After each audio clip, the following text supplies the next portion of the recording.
দেখে মনে হবে এ যেন গাড়িদের কবরস্থান, তবে কোনো গাড়িকেই মাটি চাপা দেওয়া হয়নি, সবকটাই মাটির উপরে আছে।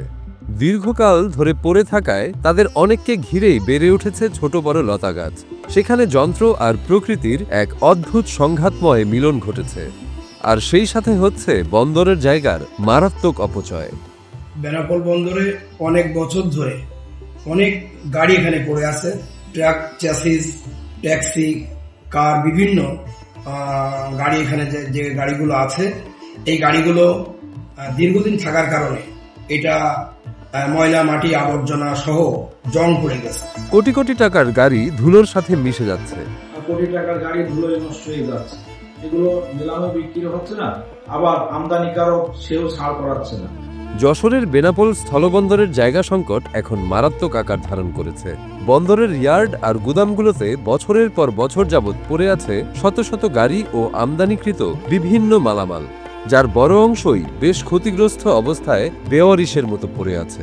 বেনাপোল স্থলবন্দরে TTB এই ট্রাক টার্মিনালের ভিতরে বেশ কিছু ভারত থেকে আমদানিকৃত গাড়ি পড়ে আছে দীর্ঘদিন ধরে এসব পণ্য ও যানবাহন অরক্ষিত অবস্থায় পড়ে থাকলেও নিলাম বা ধ্বংসের কোনো দৃশ্যমান উদ্যোগ নেয়নি কর্তৃপক্ষ। রক্ষণাবেক্ষণের অভাবে বেশিরভাগ গাড়ির অবস্থাই শোচনীয়, আবার অনেক গাড়ির যন্ত্রাংশ চুরি হয়ে গেছে। সাম্প্রতিককালে আমরা দেখেছি যে বিপুল পরিমাণ টাটা নিলয় কোম্পানির ট্রাক চ্যাসিস পড়ে আছে এবং এগুলো প্রায় 4-5 বছর ধরে পড়ে আছে। এগুলো নিলামযোগ্য পণ্য। বন্দর সূত্রে জানা যায়, আমদানি রপ্তানি কার্যক্রম বাড়লেও সেই অনুপাতে ইয়ার্ড ও গুদামের পরিসর বাড়ানো হয়নি, তাই স্থান সংকটে ভুগতে হচ্ছে তাদের। এসব কারণে পণ্য খালাসে বিলম্ব হওয়ায় ভোগান্তিতে পড়েছেন আমদানিকারক ও পরিবহন শ্রমিকরা। বিশেষ করে বন্দর এলাকার প্রধান সড়ক ও প্রবেশপথে সারিবদ্ধভাবে পড়ে থাকা গাড়িগুলোর কারণে প্রতিনিয়ত তীব্র যানজটের সৃষ্টি হচ্ছে। বন্দরে আনলোড করার জন্য তা খুব বেগ পেতে হয় ব্যবসায়ীদের। আমরা বন্দর কর্তৃপক্ষকে বলেছি, তারা বলছে দেখছি আমরা বিষয়টি যথাযথ কর্তৃপক্ষের মাধ্যমে তারা যাতে এই ট্রাক চ্যাসিস গুলো যাতে অপসারণ করা যায় সে ব্যবস্থা তারা করতেছে নিলামের মাধ্যমে। ব্যবসায়ীরা বলছেন, বছরের পর বছর যাবৎ রোদ বৃষ্টি ঝড়ে পড়ে থাকা গাড়ি ও মালামাল দ্রুত নিলামে তোলা হলে জায়গা সংকট কিছুটা হলেও কমবে। সরকার রাজস্বও পাবে, পাশাপাশি বন্দরের কার্যক্রম আরো গতিশীল হবে। গাড়িগুলো সব রোদ বৃষ্টিতে নষ্ট হচ্ছে। আমরা সরকারের কাছে দাবি করছি, বেনাপোল বন্দরে যেহেতু জায়গার সংকট, এই গাড়িগুলো নিলামে বিক্রি করে দিলে বেনাপোল বন্দরে জায়গা বেরোবে, সরকার রাজস্ব পাবে। বেনাপোল বন্দর পরিচালক শামীম হোসেন জানান, দীর্ঘদিন ধরে পড়ে থাকা পণ্য ও গাড়িগুলোর তালিকা করা হয়েছে।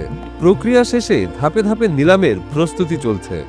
যে গাড়ি যেগুলো স্থানীয় নষ্ট হয়ে গেছে, এমন কিছু মালামালও রয়েছে যেগুলোকে অপসারণের জন্য আমরা ইতিমধ্যে কাস্টমস বিভাগকে চিঠি দিয়েছি এবং কাস্টমস সে বিষয়ে নিলাম সহ প্রয়োজনীয় সকল ব্যবস্থা গ্রহণ করবে। এভাবে কাস্টমসে আটকে থাকা গাড়ি ও মালামাল বছরের পর বছর পড়ে থাকায় পরিবেশেরও মারাত্মক ক্ষতি হচ্ছে, আবার সেই সাথে বিশাল একটা জায়গা বন্দরের নিজস্ব কোনো কাজেই আসছে না। আমরা কাস্টমসকে তাগিদও দিয়েছি যে অতি দ্রুত যেন এই সমস্ত বিষয়গুলো সমাধান করা হয়, কারণ যে জায়গাগুলো দখল করে আছে সেখানে একদিকে আমাদের কিছু ঝুঁকিও রয়েছে, পরিবেশও নষ্ট হচ্ছে এবং আমরা মালপত্র নতুন করে যে আগত মালপত্র রাখার জন্য জায়গা সংকুচিত হয়ে যাচ্ছে। এজন্য আমরা কাস্টমসকে অনুরোধ করেছি যে যেন অতি দ্রুত বিধি মোতাবেক এগুলো অপসারণ বা নিলাম বা যেটি নিষ্পত্তি করা যায় সেটি যেন তারা করতে পারে। বেনাপোল বন্দর দেশের সর্ববৃহৎ স্থলবন্দর। প্রতিদিন সেখান দিয়ে শত শত ট্রাক পণ্য আসা যাওয়া করে, কিন্তু পর্যাপ্ত জায়গা না থাকায় অতি গুরুত্বপূর্ণ এই বন্দর এখন কার্যত অকেজো হয়ে পড়েছে। আমাদের ব্যবসায়ীদের দাবি যে এই গাড়িগুলা যদি এখান থেকে অকশনের মাধ্যমে অপসারণ করা হয়, সেক্ষেত্রে বন্দরের জায়গাও কিছু হবে, ওপেন হবে। বেনাপোল বন্দরের জায়গা সংকট নিরসনে দ্রুত পদক্ষেপ না নিলে দেশের বাণিজ্য কার্যক্রমেও এর নেতিবাচক প্রভাব পড়তে পারে, এমনটাই আশঙ্কা করছেন সেখানকার ব্যবসায়ীরা।